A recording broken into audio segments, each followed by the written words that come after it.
कैसे हैं आप सब लोग। आई होप कि आप सब लोग बिल्कुल ठीक होंगे। यहाँ पे भी सब ठीक है। और आज जो है ना मैं आपको आपके क्वेश्चंस के आंसर्स दूंगी। स्पेशली बहुत से लोग मुझसे पूछ रहे थे कि आपके हस्बैंड अमेरिका से तो आए थे लेकिन अभी वो कहाँ हैं। तो वो लाहौर में हैं और क्यों नहीं आए हमारे साथ ये भी मैं आपको भी बताती हूँ। पहले हम बाहर चल के देखते हैं कि क्या हो रहा है वहाँ पे। यहाँ पे बन रहा है जी मज़े का ठंडा ठंडा सत्तू। और जो बना रही हैं सत्तू वो हैं ज़रीना बाजी। अच्छा, ज़रीना बाजी का इंट्रोडक्शन भी मैं आपको दे देती हूँ। जब मैं छोटी सी थी ना तो ज़रीना बाजी मेरी अम्मी के पास होती थी, पढ़ती भी थी और वहीं पे ही रहती थी। तो मुझे जो है ना समझे कि इन्होंने ही पाला है बचपन में। मतलब ये ना अम्मी के साथ साथ ही होती थी हमेशा। तो कभी मरी जा रहे हैं, कभी इस्लामाबाद जा रहे हैं, जहाँ जहाँ भी जाते थे ये हमारे साथ ही जाती थी। और बहुत ज़्यादा रिस्पेक्ट भी करते हैं हम सब इनकी। क्योंकि मैं और मेरी सिस्टर हम दोनों छोटे थे, बाकी बहन भाई बड़े थे, तो हमारी टेक केयर करती थी ये भी। और इनकी एक सिस्टर भी होती थी, वो भी हमारे पास होती थी। मैं जब मुल्तान आई हूँ ना तो उसके 3-4 दिन के बाद ही आ गई थी मिलने, और बहुत अच्छा लगा। बचपन की सारी यादें ताज़ा हो गई इन्हें देख के। और बस यहाँ पे सत्तू जो है वो मज़े का रेडी हो गया था, ठंडा ठंडा। तो ये सब ने पिया और मैंने तो बहुत अरसे के बाद पिया था। तो ड्राई भी है मेरे पास, ये मैं अपने साथ ही रखूँगी।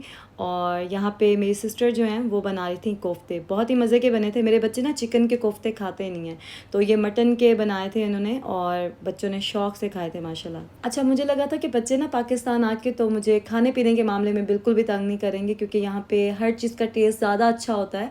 तो मैं ख़ुद भी मिस करती थी और मुझे था कि बच्चों को भी पसंद आएंगी सब चीज़ें, लेकिन ऐसा हुआ नहीं है। बच्चों को तो कुछ पसंद ही नहीं आ रहा यहाँ का, पता नहीं क्यों। लेकिन मुझे अच्छी लग रही हैं चीज़ें, लेकिन उनको नहीं पसंद आ रही चीज़ें यहाँ की। बस नानो जब खाना बनाती हैं ना तो वो ये शौक़ से खाते हैं, क्योंकि मेरी अम्मी बहुत टेस्टी खाना बनाती हैं। और जो भी चीज़ बनाती हैं, चाहे वो सब्ज़ी डालें उसमें, इनको पता ही नहीं चलता, ये मज़े से खा लेते हैं। और बाद में फिर पूछते हैं मामा ये क्या था तो फिर मैं इनको बताती हूँ कि ये आपने जो है वो कद्दू खाए हैं या फिर आपने तोरियाँ खाई हैं। खैर, यहाँ पे अब शाम हो रही थी और शाम में यही होता है कि सब लोग इकट्ठे बैठ जाते हैं और खूब गपशप भी होती है, गेम्स भी होती हैं। कैरम आजकल जो है ना काफ़ी खेल रहे हैं हम सब लोग। और अली भी खेल लेता है, आपको पता है, वो चाहे हाथ को पूरा ऐसे स्प्लिट करके खेलता है, लेकिन कुछ ना कुछ गोट्स ना वो अंदर डाल देता है। अभी हम लोग जो गेम खेल रहे थे ना उसमें ज़ैनब मेरी पार्टनर थी और खुरम भाई और अली थे पार्टनर। तो इन दोनों ने तो मिलके पूरा बोर्ड ही क्लियर कर दिया था 2 बारियों में, और हमारी तो 3-4 गोट्स ही गई थी अंदर। आजकल तो दिन गुजरने का एहसास ही नहीं होता, कब सुबह होती है कब शाम होती है बिल्कुल भी पता नहीं चलता। इवन कि मुझे ये भी नहीं पता होता आज कौन सी डेट है। और बस यहाँ पे नेक्स्ट डे हो चुका है। जो चूज़े हमने लिए थे देखें कितने बड़े हो गए हैं माशाल्लाह से। और बाद में ना हमने ये दे दिए थे किसी को, क्योंकि डब्बे में इनको रखना ना इनके साथ ज़्यादती थी। तो अब खुली जगह पे देहात वाले माहौल में हैं ये। और आई होप कि ये खुश होंगे और अच्छे से जो है ना ग्रो कर रहे होंगे।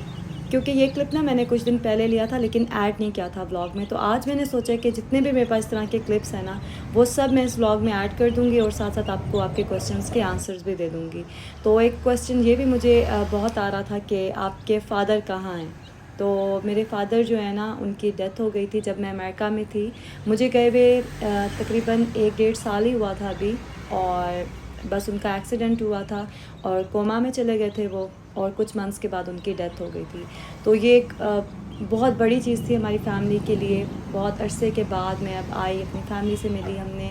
अभी तो बैठ के ना वो सब बातें भी नहीं की हैं। यकीन करें ऐसे टाइम गुज़रा है जैसे हाथों से निकल रहा हो। बस मैं कोशिश कर रही हूँ कि ज़्यादा वीडियोस बनाऊँ, ताकि जब ये टाइम गुज़र जाएगा तो मैं दोबारा से इस सारे टाइम को फ़ील कर सकूँ।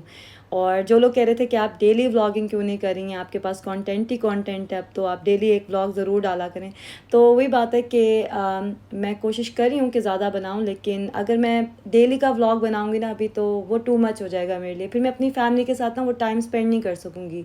तो इसलिए मैं बैलेंस करने की कोशिश कर रही हूँ। जब मैं ईज़ी होती हूँ, कंफर्टेबल होती हूँ, मैं लगा लेती हूँ व्लॉग, और जब नहीं होती, फैमिली के साथ बिज़ी होती हूँ, तो फिर थोड़ा सा गैप भी आ जाता है। तो ये ऐसे ही चलता रहेगा, लेकिन कोशिश पूरी करूँगी कि एक दिन छोड़ के एक दिन ज़रूर व्लॉग लगाऊँ। हम लोग जब मुल्तान आए थे ना तो बहुत अच्छा मौसम था, लेकिन कुछ दिनों के बाद इतनी गर्मी हो गई। फिर फैसल भाई ने ना बच्चों के लिए ये सारा सेटअप लगाया और रूम में लगाया था पूल, ताकि बाहर जो है ना धूप से फिर बच्चों की तबीयत ख़राब ना हो जाए। क्योंकि अली को ना हेडेक हो जाता है जब वो गर्मी में जाता है या धूप में जाता है। तो हालांकि वहाँ पे भी होती थी गर्मी, लेकिन यहाँ पे ना बहुत सारी चीज़ें डिफरेंट हैं। लेकिन मेरे आसपास जो लोग हैं ना वो माशाल्लाह से इतने अच्छे हैं, इतने कोऑपरेटिव हैं। मेरी अम्मी, मेरे बहन भाई भाभी सब लोग। तो इतना ख्याल रख रहे हैं ये बच्चों का कि ये यहाँ पे इजी फील करें और खुश रहें, यहाँ पे इनका दिल लगे। तो एवरी डे कोई ना कोई एंटरटेनमेंट होती है इनकी। अभी जैसे ये बंदर वाला भी आया हुआ था। ठंडी जगह मिली अच्छा, उसे ठंडा लग रहा है तो वो देख सर्च करो पहलवानी की, वो देख राजू कुछ नहीं कहेंगे बच्चे तेरे को, देख भी राजू ये ब्रेक डांस करके दिखा, चले फिर आगे कराटे भी लगा के दिखाओ, सलाम बैठ के दो बच्चे ही देख रहे ना खाने के लिए मेरे को क्या। अच्छा, मुझे किसी ने ना कमेंट में पूछा था कि आपके घर में ये सांप और बंदर ये सब चीज़ें कहाँ से आती हैं। तो ये वही बात है कि इंसान जब कोशिश करता है ना तो सब चीज़ें पॉसिबल हो जाती हैं। जैसे ये भी बंदर वाला कैसे आया ये मैं आपको बताती हूँ। कुछ दिन पहले ना मेरी जो भाभी हैं सलीमा भाभी, वो गई हुई थी मार्केट में ना, वहाँ पर उन्होंने देखा एक बंदर वाला था जो कि अक्सर आपने देखा होगा कि ट्रैफिक सिग्नल पर आते हैं और गाड़ी के ऊपर बिठाते हैं मंकी को। तो वो जो मंकी था ना वो डिफरेंट था, ये वाला जो है ना ये करतब करने वाला है। तो उन्होंने इस बंदे को जो है ना नंबर दिया और कहा कि हमारे घर पे ना लेके आए। तो ये स्पेशल इस बंदर को लेके आया है हमारे घर पे, लेकिन ये इसका अपना नहीं है, इसलिए ना वो उसकी इंस्ट्रक्शंस नहीं ले रहा। मतलब वो जो कहता है वो कर नहीं रहा, वो अपनी मर्ज़ी कर रहा है। इस मंकी के लुक्स देख के तो हम बहुत इम्प्रेस हुए थे कि इतना डैशिंग किस्म का मंकी इन्होंने रेडी किया हुआ है कलर शलर करके उसको।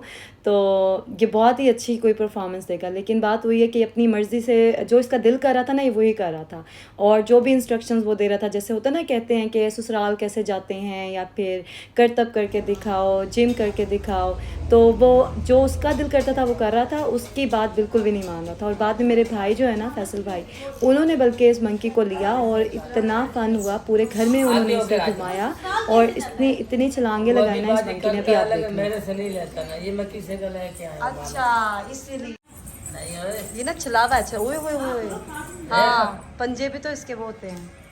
कुछ नहीं कह रहा अली कौन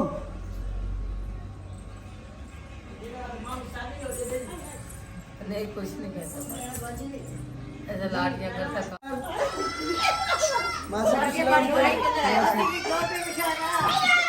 ये तो कोई बला है।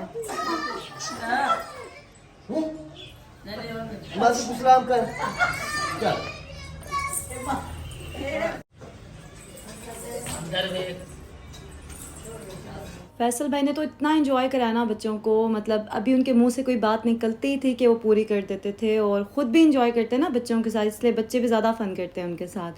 तो बस यहाँ पे कुकिंग भी आज फैसल भाई ने की थी। ये खिचड़ी मेरी अम्मी ने बनाई थी और फैसल भाई ने बनाया था दम पुख्त। तो ये नई नई रेसिपीज़ इसी तरह से बनाते रहते थे और सब लोग जो है ना मज़े से खाते थे। शक्ल चाहे जैसी भी होती थी, रेसिपी चाहे जो भी थी, टेस्ट बहुत मज़े का होता था। असल में जब हम लोग कोई चीज़ दिल से बनाते हैं या फिर कोई भी काम हो हम दिल से करते हैं ना, तो उसका रिज़ल्ट भी उतना अच्छा होता है। तो खैर हमने बहुत मज़े मज़े की चीज़ें खाई हैं आजकल में, और रात में जो है ना गपशप भी होती थी, इधर की बात उधर की बात। वैसे हम अपनी बातें ही करते थे, ये नहीं कि होता ना लोग रिश्तेदारों के गिले शिकवे और वो सब करने बैठ जाते हैं तो इन सब चीज़ों से ना हमने पूरी कोशिश की कि हम दूर रहें। हम सब के आपस में ना बॉन्डिंग भी बहुत अच्छी है, मतलब हमें ज़रूरत ही नहीं होती कोई इधर उधर की बात करने की। हमारे पास अपनी इतनी बातें हैं, इतनी यादें हैं, हम वही सब याद करते हैं पुराने वक्त की बातें, और उसी टाइम में चले जाते हैं और नई यादें भी अभी बना रहे हैं हम, जो कि हम आने वाले टाइम में फिर याद करेंगे। ये क्लिप भी बल्कि मैंने सिर्फ इसीलिए कैप्चर किया था कि ये ना महफूज हो जाए, क्योंकि ये सारी वीडियोस जो हैं ये बहुत प्रेशियस हैं और कल को इनकी वैल्यू का ना अंदाज़ा होगा फिर। अच्छा, बातों बातों में मुझे याद ही नहीं रहा आपका इतना इम्पोर्टेंट क्वेश्चन, जो कि आजकल बहुत ज़्यादा लोग मुझसे पूछ रहे हैं कि आपके हस्बैंड आपके साथ क्यों नहीं आए, उन्हें आना चाहिए था, उन्हें आपकी मदर से मिलना चाहिए था, आपकी फैमिली से मिलना चाहिए था। तो देखें मेरे हस्बैंड को ना बहुत ज़रूरी काम थे कुछ लाहौर में, तो इसलिए वो वहाँ पे रुके हुए हैं, और ये भी चाहते हैं वो कि मैं अपनी फैमिली के साथ जो है ना आराम से टाइम स्पेंड करूँ, और फिर वो जो है ना मुझे लेने आएंगे। तो ऐसी कोई बात नहीं है, आप कुछ नेगेटिव मत सोचें।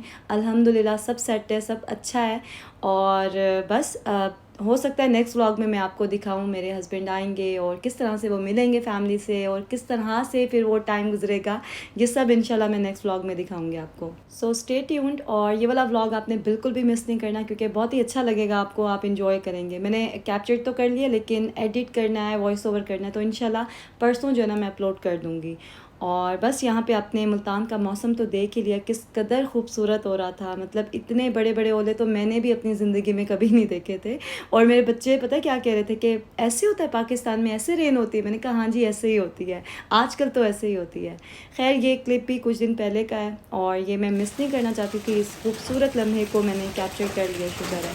पता है कभी कभी थोड़ा सा मुश्किल होता है जल्दी से कैमरा ला के वो कैप्चर करना, लेकिन वही बात है कि ये चीज़ें ना वर्क करती हैं। We'll never make it. There's a traffic jam. अच्छा, मुल्तान में मुझे जो भी चीज़ लेनी होती है ना, के मार्ट जाते हैं और वहाँ पे हर चीज़ मिल जाती है, मतलब खाने पीने की कोई चीज़ हो या फिर कोई यूज़ की चीज़ हो, हर चीज़ वहाँ पे अवेलेबल होती है और रेट भी इनके आई थिंक के मुनासिब ही हैं। मुझे तो वैसे सब चीज़ें बहुत महंगी लग रही हैं, लेकिन जो लोग मेरे साथ होते हैं ना वो फिर कहते हैं कि नहीं नहीं महंगा नहीं है, ले लो ठीक प्राइस है इसकी। मैं तो सही बात है डॉलर्स में कन्वर्ट करके ना उसी तरह से ही शॉपिंग करती हूँ तो मुझे समझ आती है। खैर यहाँ पे आयतल जो है ना अपनी खाला से ऑयल लगवा रही है और यहीं पे मैं आज का व्लॉग एंड कर रही हूँ। अपना बहुत ज़्यादा ख्याल रखें, दुआ में याद रखें। अल्लाह हाफिज़।